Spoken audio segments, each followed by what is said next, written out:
Good morning. तर आज आपल्या सीरीजचा 25वा दिवस आहे. फॉर्म भरायची शेवटची तारीख जवळ येतेय. त्यामुळे आता फॉर्म भरायला सुरुवात करा ज्यांचे फॉर्म राहिले आहेत त्यांनी. आणि माझी तब्येत आणखीही ठीक नाहीये. त्यामुळे थोडासा लेक्चरमध्ये सुद्धा आवाज थोडासा कमी जास्त वाटेल. चला तर मग सुरू करूया आपल्या आजच्या व्हिडिओला.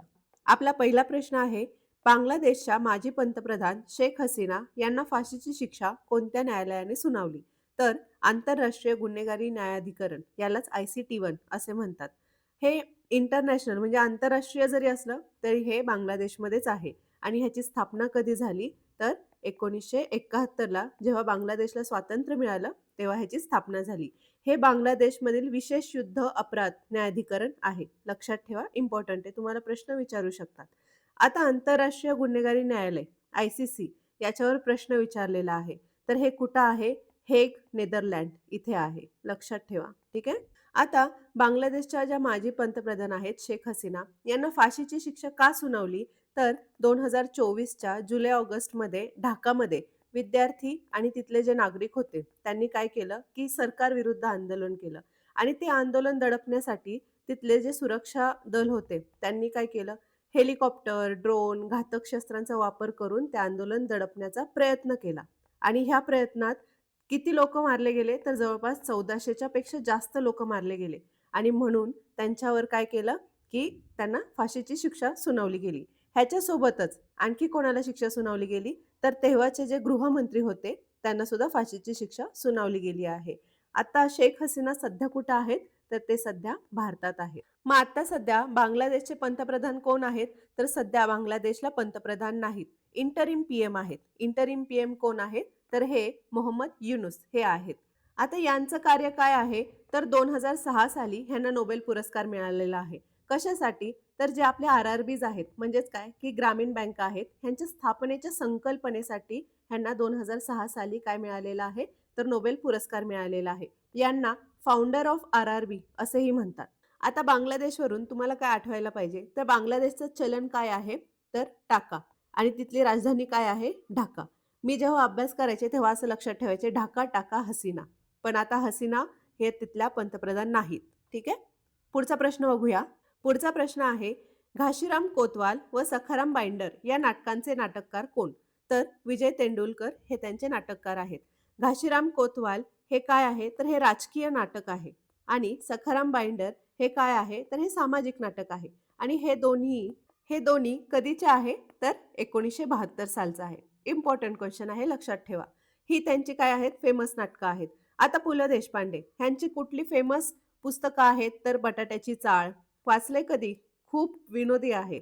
बटाट्याची चाळ, तुका म्हणे, पुन्हा लेखकाची भटकंती, हे जे आहेत हे ह्यांची फेमस पुस्तकं आहेत पु ल देशपांडेंची.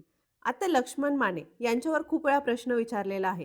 कशासाठी? तर त्यांची उपरा कादंबरी खूप प्रसिद्ध आहे. त्यांना उपराकार असेही म्हणतात. हा पहिला प्रश्न विचारला होता. आणि दुसरा, उपरा कादंबरीसाठी काय मिळालं आहे? तर साहित्य अकादमी पुरस्कार मिळालेला आहे. म्हणून ह्यांच्यावर हा 2 प्रश्न विचारले होते, इम्पॉर्टंट आहेत. पुन्हा आणखी एक लेखक आहेत दया पवार. यांच्यावर सुद्धा प्रश्न विचारलेला आहे. तर त्यांचं बलुतं म्हणून पुस्तक आहे. तर ह्या बलुतं पुस्तक कोणाचं आहे? असा प्रश्न विचारला होता.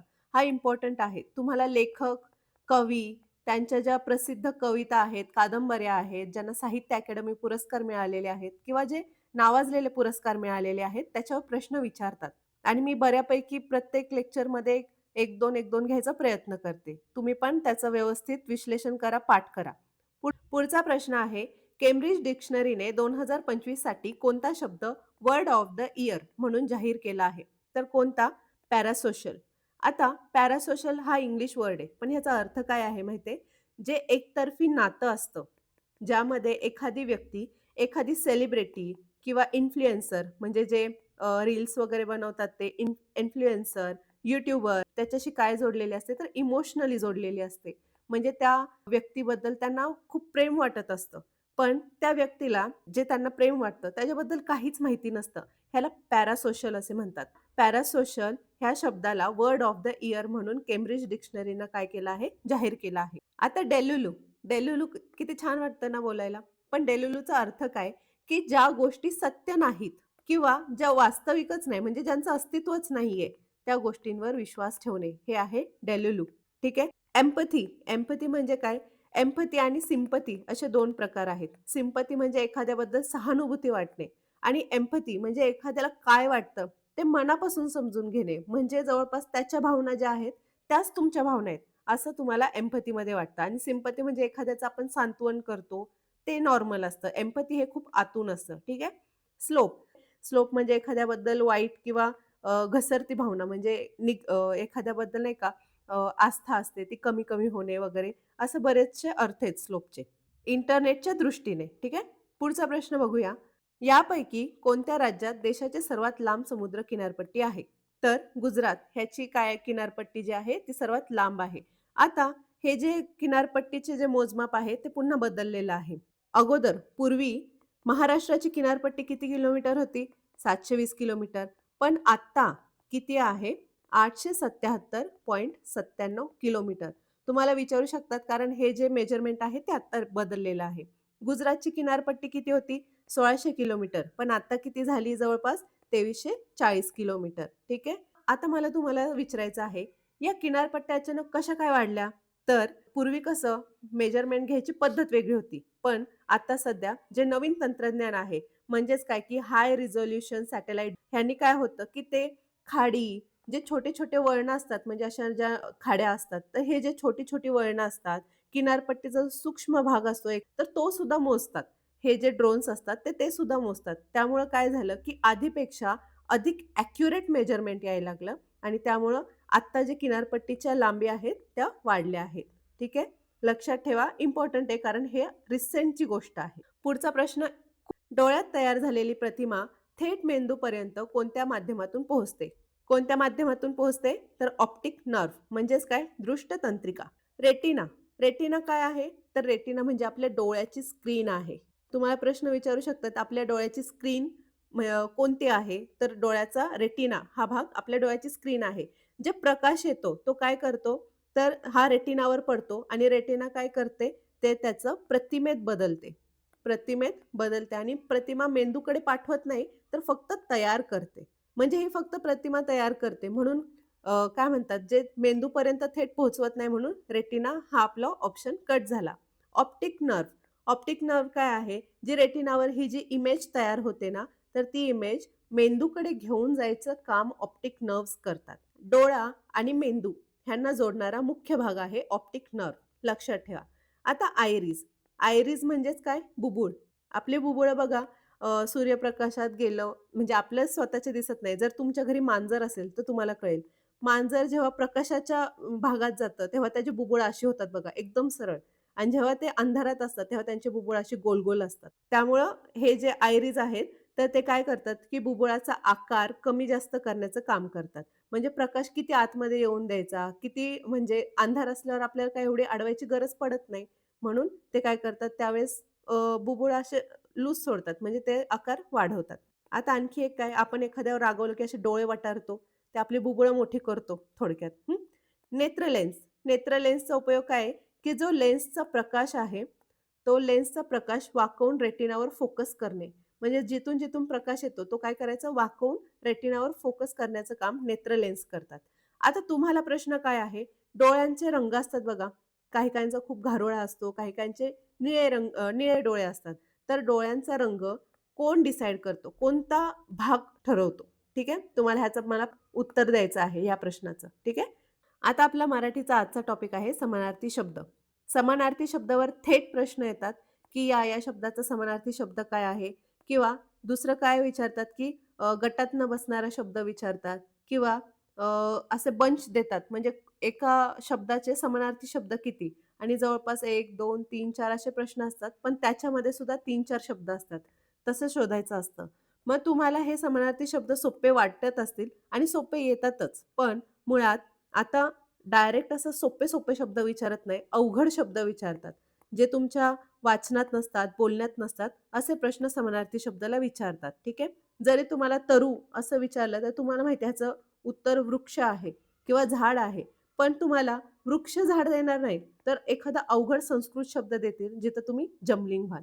त्यामुळे समानार्थी शब्द सोप्पा जरी वाटत असला, तरी पण तुम्हाला व्यवस्थित करायचा आहे. ठीक आहे. आता आपण पहिल्या प्रश्नाला सुरुवात करूया. आपला पहिला प्रश्न आहे, रात्र या शब्दाचा समानार्थी शब्द सांगा. तर रात्र या शब्दाचा समानार्थी शब्द आहे यामिनी.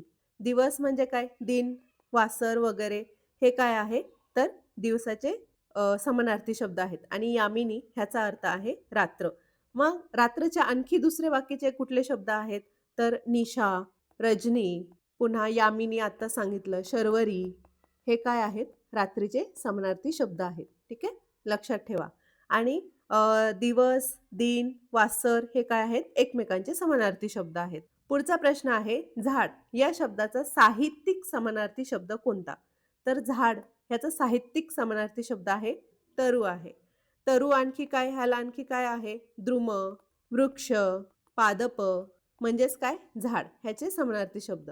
आता लता, पुन्हा लता म्हणजे काय? वेल. तृण म्हणजे काय? गवत. आणि पान म्हणजे काय? जे आपलं पर्ण, पर्ण की पर्ण असं बरोबर. हा नाही, पर्ण हा. म्हणजे कळलं झाडाचे समानार्थी शब्द हे, पण मी तुम्हाला बाकीच्यांचे पण समानार्थी शब्द सांगितले. तुम्हाला अभ्यास असाच करायचा आहे. पुढचा प्रश्न बघूया. पत्नी या शब्दाचा समानार्थी शब्द काय? तर पत्नीला काय म्हणतात? भार्या असे म्हणतात. भार्या, आणखी काय? कांता, दारा. दारा हा प्रश्न मी विचारला होता आणि दारा हा प्रश्न मागच्या पण PYQ मध्ये आहे. हे दरा वगैरे देतात आणि मग तुम्ही कन्फ्यूज होता. ठीक आहे? तर दारा, आणखी काय? अर्धांगिनी म्हणजे काय? बायको, पत्नी हे काय आहेत? पत्नीचे समानार्थी शब्द आहेत. भगिनी म्हणजे काय? बहीण. तनया, दुहिता हे कशाचे समानार्थी शब्द आहेत? तर मुलगी ह्याचे समानार्थी शब्द आहेत. लक्षात ठेवा. पुढचा प्रश्न बघूया. पुढचा प्रश्न आहे, जंगल या शब्दाचा समानार्थी शब्द कोणता? तर जंगलचा समानार्थी शब्द काय आहे? विपिन पण आहे, कानन पण आहे, अरण्य पण आहे. म्हणजे वरीलपैकी सर्व. आणखी काय आहे? तर रान, वन, अटवी, पुन्हा कांतार. कांतारा नाही बरं का, कांतार. लक्षात ठेवा. आता जर तुम्हाला ह्याच्यापैकी जर अटवी, कांतार, विपिन असे शब्द विचारले असते तर तुम्हाला आलं असतं का? जर तुमचा अभ्यास नसेल तर तुम्हाला आलं नसतं. म्हणून मी हा प्रश्न घेतला आहे. भलेही हे सोपे आहेत ऑप्शन्स, पण ह्याच्यामध्ये जर तुम्हाला विपिन, काननचा अर्थच माहिती नसता तर तुम्ही अरण्यवर टिक करून आला असता. तुमचं तिथं उत्तर चुकलं असतं. म्हणून मी हा प्रश्न घेतलेला आहे. ठीक आहे? आता पुढचा प्रश्न बघूया. पुढचा प्रश्न आहे, इच्छा या शब्दाचा समानार्थी शब्द काय? इच्छा म्हणजे काय? माझी मनीषा आहे, माझी अभिलाषा आहे. आम्हाला हिंदीला अभिलाषामधून कविता होती, मेरी अभिलाषा आहे. म्हणजेच काय? की मेरी इच्छा आहे, माझी इच्छा आहे. आणखी काय समानार्थी शब्द आहे? आकांक्षा, लिप्सा, वासना, आस हे काय आहेत? सगळे इच्छेचे समानार्थी शब्द आहेत. खूप इम्पॉर्टंट आहेत. हे मी एक्स्ट्राचं का सांगते हे आणखी लक्षात घ्या. कारण जर तुम्हाला हे लिप्सा, आस वगैरे असं विचारलं तर तुम्हाला लक्षात आलं पाहिजे. आणखी निराशा, दुराशा, हताश हे काय आहेत? तर एखाद्याचा भ्रमनिरस होणे. आता निराशा, दुराशा, हताश हे कशाचे समानार्थी आहेत? हे एकमेकांचे समानार्थी शब्द आहेत. याचा अर्थ काय होतो? भ्रमनिरास होणे. ठीक आहे? पुढचा प्रश्न आहे, वारा या शब्दाचे चुकीचे समानार्थी शब्द ओळखा. चुकीचं विचारलं आहे. काय आहे? वारा म्हणजे समीर, मारुत, पवन. पण मृग हा वाराचा समानार्थी शब्द नाही. म्हणून आपलं उत्तर आलं मृग. मृग म्हणजे काय? हरिण. मृग नक्षत्र. मृग म्हणजे हरिण. समीर, मारुत, पवन हे काय आहेत? हे वाऱ्याचे समानार्थी शब्द आहेत. ठीक आहे? आता पुढचं आपला आता बुद्धिमत्तेचा हा टॉपिक आहे, विधान आणि गृहीतके. जर तुम्ही MPSC ची कुठली एक्झाम दिली असेल तर MPSC मध्ये शेवटचे जे 2.5 किंवा असे एक्स्ट्रा मार्क्सला हे क्वेश्चन्स असतात. विधाने आणि गृहीतके इम्पॉर्टंट आहेत. तुम्ही कामावर असताना म्हणजे तुम्ही ड्युटीवर असताना किंवा ॲज अ पोलीस तुम्ही कसे निर्णय घेता हे तुमची निर्णय क्षमता तपासण्यासाठी अशा प्रकारचे प्रश्न घेतले जातात. ठीक आहे? तर आपण डायरेक्ट प्रश्नांपासून सुरुवात करूया. आता आपला पहिला प्रश्न आहे, पावसाळ्यात छत्री घेऊनच बाहेर पडावे हा आईचा सल्ला आहे. मग गृहीतक 1 काय म्हणतंय? की छत्रीमुळे पावसाचे रक्षण होते. बरोबर होते. गृहीतक 2 काय म्हणतंय? पावसाळ्यात नेहमी पाऊस असतो. हे एकदम 100% बरोबर नाही. पावसाळ्यात पाऊस असतोच, पण पावसाळ्यात ऊनही पडते. कधी-कधी पाऊसही पडत नाही. त्याच्यामुळे हे गृहीतक बरोबर असू शकतं का? पूर्ण 100% बरोबर नाही. 100% बरोबर नाही म्हणजे हे गृहीतक बरोबरच नाही. मग आपलं उत्तर काय आलं? फक्त गृहीतक 1 सूचित होते, की पावसाळ्यात छत्री घेऊन बाहेर पडावे फॉर अ प्रिकॉशन. ठीक आहे? पुढचा प्रश्न बघूया. पुढचा प्रश्न आहे, रक्तदान करा, जीव वाचवा. आता ह्याच्यामध्ये गृहीतक 1 काय आहे? रक्ताची गरज असलेल्या रुग्णांना रक्ताची आवश्यकता असते आणि गृहीतक 2 म्हणते की रक्तदान करणे मानवी शरीरासाठी घातक आहे. घातक कसं असेल? आपण जर रक्तदान करत असू तर ते घातक नसणार म्हणून गृहीतक 2 कॅन्सल म्हणजे चुकीचं. आणि रक्ताची गरज असलेल्या रुग्णांना रक्ताची आवश्यकता असते म्हणून रक्तदान करा आणि ज्यांना गरज आहे त्यांचा जीव वाचवा असं आहे. म्हणून आपलं काय होणार? फक्त गृहीतक 1 सूचित होते. पुढचा प्रश्न आहे, पोलीस आयुक्तांनी शहरात रात्रीची गस्त वाढवण्याचे आदेश दिले आहेत. गृहीतक 1 काय म्हणतं? की शहरात रात्रीच्या वेळी गुन्हेगारीचे प्रमाण वाढले असावे. गृहीतक 2 म्हणतं वाढीव गस्तीमुळे गुन्हेगारांवर वचक बसेल. बरोबर आहे, दोन्ही पण बरोबर आहे. गुन्हेगारीचे प्रमाण वाढलं असेल म्हणून काय केलं, की पोलीस आयुक्तांनी रात्रीची गस्त वाढवण्याचे आदेश दिले. आणि दुसरं काय, की जर तुम्ही गस्त घालायला सुरुवात केली, तर जे गुन्हेगार आहेत त्यांच्यावर काय बसेल? वचक बसेल. म्हणजेच काय, की गृहीतक 1 आणि 2 दोन्हीही सूचित होते. पुढचा प्रश्न आहे, पोलीस भरतीसाठी उंचीची अट 165 सेंटीमीटर आहे. कोणासाठी? मुलांसाठी. आता मग ह्याचं गृहीतक हे काय आहे? गृहीतक 1 आहे, पोलीस कामासाठी विशिष्ट शारीरिक क्षमतेची गरज असते. बरोबर. हे बरोबर आहे. कारण तुम्हाला एक पोलिसाचं काही काम असेल वगैरे, तर एक विशिष्ट शारीरिक क्षमता असते. म्हणूनच मुलांची छाती वगैरे हे काय केली जाते, चेक केली जाते. उंची तेवढ्याच मेजरमेंटमध्ये पाहिजे. पुढचं गृहीतक काय म्हणतंय? 165 सेंटीमीटरपेक्षा कमी उंचीचे लोक कष्टाची कामे करू शकत नाही. असं तर कुठे दिलेलं नाहीये. असं काहीच नाहीये. हे कॅन्सल. हे रॉंग आहे. कारण 165 सेंटीमीटरपेक्षा कमी उंचीची लोकं कष्टाची कामं करू शकत नाही, असं कुठे लिहिलेलं नाहीये. आणि असं जे आपलं पोलिसाचं जी-आर वगैरे आहे, तसं पण कुठे नाहीये. म्हणून गृहीतक 2 चुकीचं आहे. गृहीतक 1 बरोबर आहे. म्हणून फक्त गृहीतक 1 सूचित होते. पुढचा प्रश्न, पाणी वाचवा, अन्यथा भविष्यात युद्धे होतील. हे युद्धे आहे, युद्धे होतील. गृहीतक 1 काय म्हणतं? पाण्याचे स्रोत मर्यादित आहेत. बरोबर. गृहीतक 2 काय म्हणतं? भविष्यातील युद्धे ही केवळ पाण्यामुळेच होतील. असं तर नाही होऊ शकत ना. फक्त केवळ पाण्यामुळे नाही होऊ शकत. त्याच्यासाठी बऱ्याचशा गोष्टी आहेत. जसं आपलं इंटरनॅशनल रिलेशन कसं आहे वगैरे ह्याच्यावर सुद्धा युद्ध अवलंबून असतात. ठीक आहे. पुन्हा आपल्या ज्या सीमा असतात त्याच्यावर युद्ध अवलंबून असतात. फक्त पाण्यामुळेच युद्ध होत नाही. म्हणून 2 उत्तर चूक. म्हणजे आपलं उत्तर काय आलं? फक्त 1. कारण आपले पाण्याचे स्रोत मर्यादित आहेत म्हणून पाणी वाचवा. ठीक आहे. जर पाणी नाही व्यवस्थित मिळालं तर मग युद्ध होतील. फक्त ह्याच्यामुळेच, केवळ ह्याच्यामुळे होणार नाही. आणखी तुम्हाला एक गोष्ट सांगायची राहिली. जेव्हा आपले जे गृहीतके असतात, इथे मी सांगते.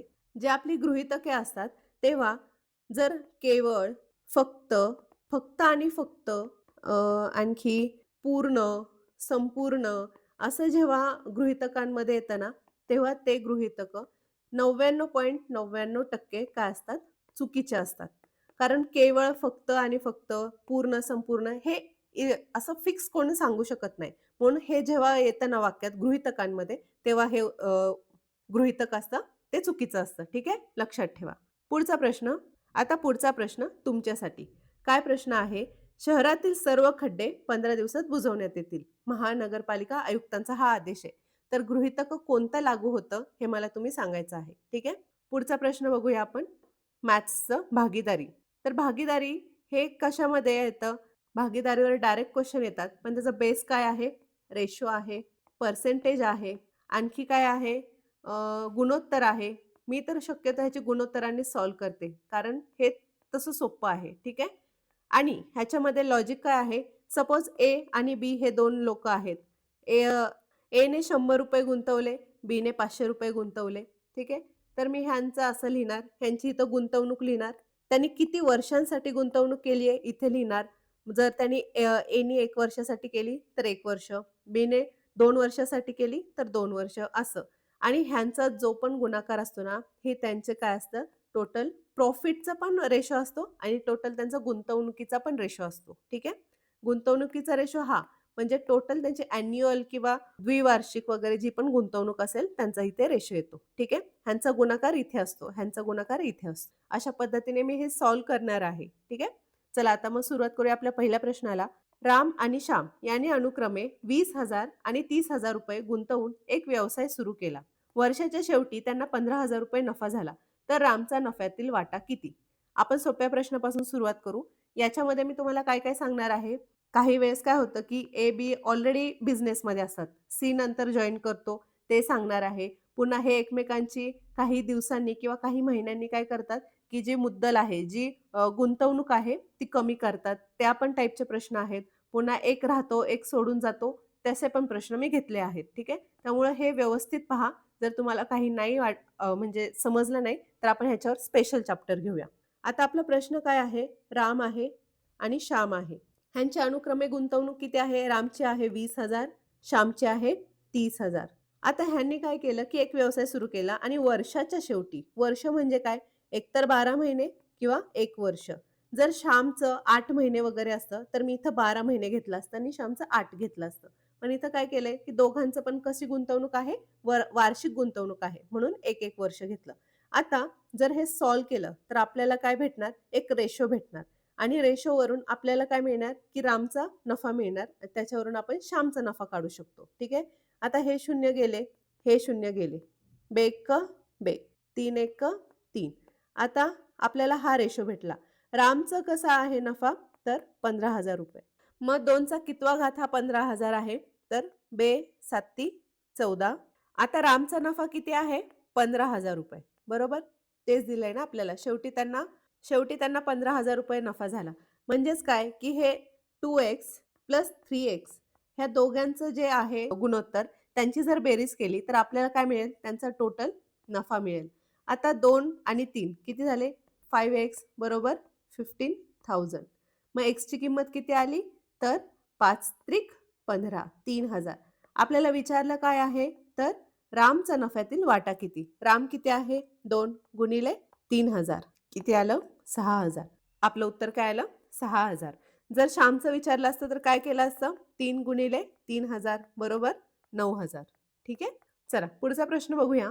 आपला पुढचा प्रश्न आहे, एका व्यवसायात ए ने एकूण भांडवलाच्या 50% रक्कम गुंतवली. बी ने 30% आणि उरलेली रक्कम सी ने गुंतवली. आपण अगोदर काय करूया? त्यांची रक्कम काढूया. मी काय समजते? टोटल रक्कम किती आहे? तर टोटल रक्कम आहे 100 रुपये. ठीक आहे? मग ए ची गुंतवणूक किती होईल? 50% म्हणजे 50 रुपये.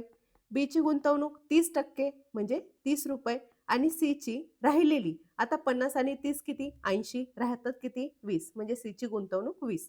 समजलं? आता आपण पुढे सॉल्व्ह करूया. 7,000 रुपयांच्या नफ्यात सी चा वाटा किती? आपण काय करूया? ए, बी, सी हे लिहून घेऊया. 50, 30 आणि 20. जर ह्यांचं गुणोत्तर काढलं, तर आपल्याला एक लक्षात येईल, जर ह्यांनी 1-1 वर्षासाठी गुंतवलं असेल, आपल्याला असं काही दिलेलं नाही, की किती वर्षांसाठी गुंतवलंय. पण 1-1 जरी वर्षासाठी गुंतवलं असेल, तर ह्यांचं सेम जो रेशो आहे, तोच खाली येणार. आता हे 0, हे 0, हे 0 गेले. किती आलं? 5 3, 3 2. आता ही झाली त्यांची टोटल नफ्याचं गुणोत्तर. मग त्यांचं टोटल किती नफा आहे? 7,000. मग आपण काय करूया? ह्यांची बेरीज करूया. 5x plus 3x plus 2x बरोबर किती? 7,000 रुपये. 5 आणि 3 8, 8 आणि 2 10. 10x बरोबर 7,000. एक्सची व्हॅल्यू किती आली? 700 रुपये. आपल्याला कोणाचा नफा विचारला आहे? तर सीचा वाटा विचारला आहे. सी काय आहे? 2 आहे. 700 गुणिले 2 किती आले? 1400. म्हणजे सीचा वाटा किती झाला? 1400. आता इथे बघा, मी इथे एक्स वगैरे घेऊन सोडवलं. मी जर स्वतः माझ्या एक्झाममध्ये जर मी सोडवत असते, तर मी डायरेक्ट उत्तर काढलं असतं. हे सगळं तोंडी केलं असतं. पण मी असं गृहीत धरून चालते, जे माझे लेक्चर बघतात मुलं, काही-काहींनी आत्ताच अभ्यास सुरू केलाय, ज्यांना काहीच माहिती नाहीये. त्यांना गृहीत धरून मी प्रत्येक जे उदाहरण आहे, ते एवढं एक्सप्लेन करून सांगते. ठीक आहे? तर ज्यांना येतं, त्यांनी काय करा, डायरेक्ट उत्तर काढून माझं उत्तर बरोबर आहे का हे बघा आणि ज्यांना काही येत नाही, त्यांनी हा पूर्ण व्हिडिओ डिटेलमध्ये बघा. ठीक आहे? चला आपला पुढचा प्रश्न बघूया. ए-बी-सी यांनी 5-6-8 प्रमाणात भांडवल गुंतवले. एका वर्षानंतर सी ने आपली 50% रक्कम काढून घेतली आणि ए ने आपली 60% रक्कम वाढवली. तर 2 वर्षानंतर नफ्याचे गुणोत्तर काय? आता हा थोडीशी डिफिकल्टी लेवल काय झाली आपली? वाढली. आता काय करूया आपण? ए, बी, सी असं लिहून घेऊया. त्यांचं गुणोत्तर कसं? त्यांचं भांडवल किती गुणोत्तरमध्ये आहे? 5-6-8 असं. जर मी ह्याला 2-2 शून्य दिले, तर काय होईल? आपल्याला 50% रक्कम कमी करता येईल आणि ए ची रक्कम वाढवता येईल. मग आपण काय करूया? 2 शून्य देऊया.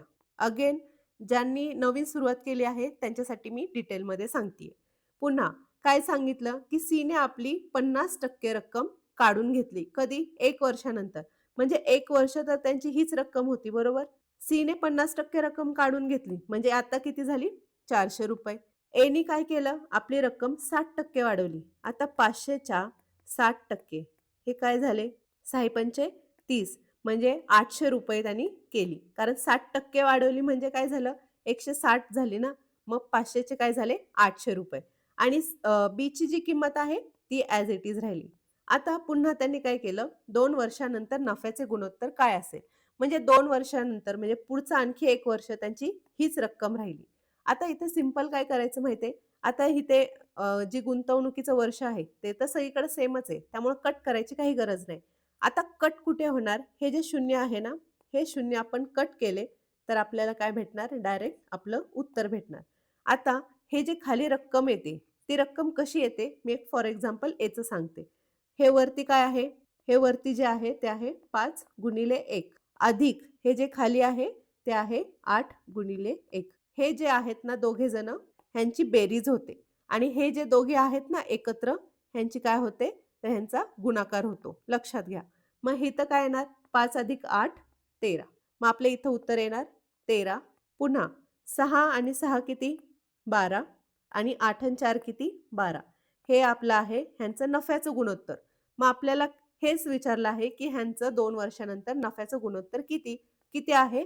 13 12 12 12. आपलं उत्तर आलंय ऑप्शन क्रमांक 1. ठीक आहे? समजलं? सोपं होतं. किती सोपं आहे? एका ह्याच्यातच आलं. आता पुढचा प्रश्न बघूया. भागीदारीमध्ये ए-बी-सी यांच्या मुदतीचे गुणोत्तर 3:4:6 आहे. त्यांच्या नफ्याचे गुणोत्तर 2:6:7 असे आहे. तर त्यांच्या गुंतवणुकीचे गुणोत्तर शोधा. आपल्याला मुदत दिली आहे. म्हणजे त्यांनी किती दिवस ते ठेवले. मग आपण काय करूया डायरेक्ट लिहून घेऊया ए-बी-सी. ह्यांनी किती गुंतवणूक किती केली आहे हे माहिती नाहीये. म्हणून आपण काय करूया हे ब्लँक ठेवूया. ठीक आहे? मी इथे एक्स, वाय, झेड काहीच घेत नाही.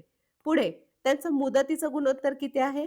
3:4:6 आणि त्यांचं पुढचं नफ्याचं गुणोत्तर कसं आहे?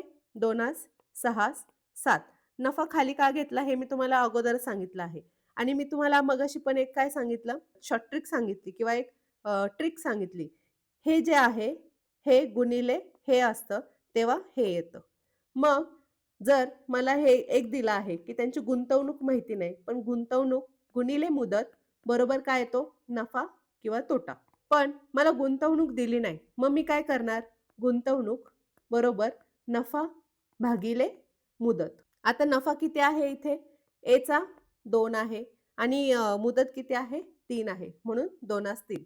मग बीचं कसं येईल? बीची गुंतवणूक 6 आणि बीचं मुदत किती? 4. जर आपण हे सिम्प्लिफाय केलं तर कसं येईल? बेत्रिक 6 बेदुने 4 म्हणजेच काय? 3:2. पुढे सीचं कसं येईल? 7 आणि मुदत किती? 6. हे झालं त्यांचं गुंतवणुकीचं आपल्याला एक रेशो मिळाला. पण आपल्याला उत्तर कसं दिलं आहे? तर पूर्ण दिलं आहे. बरोबर? अपूर्णांकात नाहीये. मग आपण काय करायचं? इथे घेते मी. ए, बी आणि सी ह्यांचं इथे लिहून घेते. 2:3, 3:2 आणि सीचं किती आहे? 7:6. आता ह्यांचं काय काढायचं आहे आपल्याला? लसावी काढायचा आहे. जर लसावी काढला तर हे जे खालचे आहेत ते काय होईल? कट होतील, पूर्ण जातील. मग आपल्याला काय भेटेल? असं पूर्ण अंकात आपल्याला रेशो मिळेल. ह्यांचं लसावी काय येईल? 6 येईल. बरोबर? 3, 2, 6च्या पाड्यात लसावी कुठला आहे? 6 आहे. म्हणून मी काय करणार? हे जे 2:3 आहे ह्याला 6 ने गुणणार. 3:2 आहे ह्याला 6 ने गुणणार आणि 7:6 आहे ह्याला 6 ने गुणणार. कसं येईल आपलं? 3 दुने 6, बेदुने 4, बेत्रिक 6, 3 त्रिक 9. 6ला 6 गेला, राहिले 7. आता ह्याला आणखी कोणत्या संख्येने भाग जातोय का? ज्याने की हे कमी होईल? नाही होणार. म्हणजे हेच आपलं उत्तर आहे. 4 9 9 7. म्हणजे ऑप्शन क्रमांक 1 आपलं उत्तर आलं. समजलं? किती सिंपल आहे. ठीक आहे. आता पुढचा प्रश्न बघूया. सुरेश नरेश यांनी 50,000 रुपये आणि 60,000 रुपये गुंतवले. मी काय करते? डायरेक्ट लिहिते. सुरेश आणि नरेश 50,000 गुंतवले आणि 60,000 गुंतवले. सुरेशला कामासाठी 12.5% नफा मिळतो. म्हणजे हा कुठला प्रकार आहे माहिती आहे? ॲक्टिव्ह पार्टनर किंवा डॉमिनेटिंग पार्टनर किंवा जो काम करतो किंवा एखादं सपोज तुमचे जे भागीदारीतले पैसे आहेत ते बँकेत नेऊन ठेवणं, त्याचे काय त्याचे हाल वगैरे आहेत ते बघणं. हे जे जो काम करतो तर त्याला एक स्पेशल बोनस दिला जातो किंवा त्याला स्पेशल नफ्यातले एखादा एक्स्ट्रा भाग दिला जातो. त्यातला हा प्रश्नाचा प्रकार आहे. समजलं? इम्पोर्टंट आहे. तर सुरेशला कामासाठी 12.5% नफा मिळतो. एकूण नफा 8,800 असल्यास नरेशचा वाटा किती? आता आपल्याला काय सूत्र वगैरे म्हणजे किती वर्ष मुदत ठेवले वगैरे तसं काही नाही. मग आपण काय म्हणायचं? एकच म्हणायचं. आता हे शून्य कट झाले, हे शून्य कट झाले. किती भेटलं आपल्याला? त्यांचं नफ्याचं भेटला 5/6 हे आपल्याला गुणोत्तर भेटलं. पण आपला टोटल नफा किती आहे? 8,800 आहे, बरोबर? त्यामध्ये सुरेशला कामासाठी 12.5% मिळतात. 12.5% म्हणजे किती? तर 8,800 गुणिले हे मी 125 करते आणि खाली 1,000 करते. का? इथला पॉइंट घालवण्यासाठी. आता हे 2 शून्य गेले, हे 2 शून्य गेले, ठीक आहे? 5 दुने 10, 5 दुने 10 आणि 5 25. बेचोक 8, बेचोक 8. बरोबर. 44 गुणिले 25. 25 चोक 100. हातचे आले 10. 25 चोक 100. किती आले? 1100. बरोबर? हा झाला सुरेशचा काम करण्यासाठीचा वाटा. हा सुरेशचा नफा नाही. हा सुरेश जो काम करतो, तर त्याच्या काम करण्यासाठीचा वाटा आहे. मग 8,800 मधून जर 1100 गेले, तर किती राहतात? 7,700. आता हे जे 7,700 आहे, ते काय होणार? 5 आणि 6 ह्याच्यामध्ये त्याची विभागणी होणार आणि मग आपल्याला नरेशचा वाटा मिळणार. 6 आणि 5 किती? 11x बरोबर 7,700. एक्सची व्हॅल्यू किती आली? 700.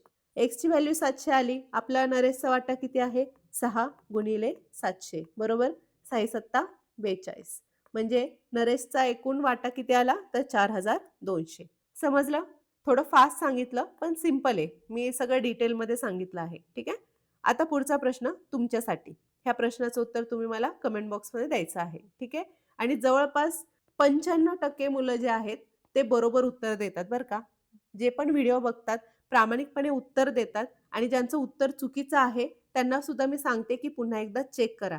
त्यामुळं मी म्हणते, की ॲक्टिव्ह व्हा. म्हणजे जर मी प्रश्न विचारला असेल, तर उत्तर द्या.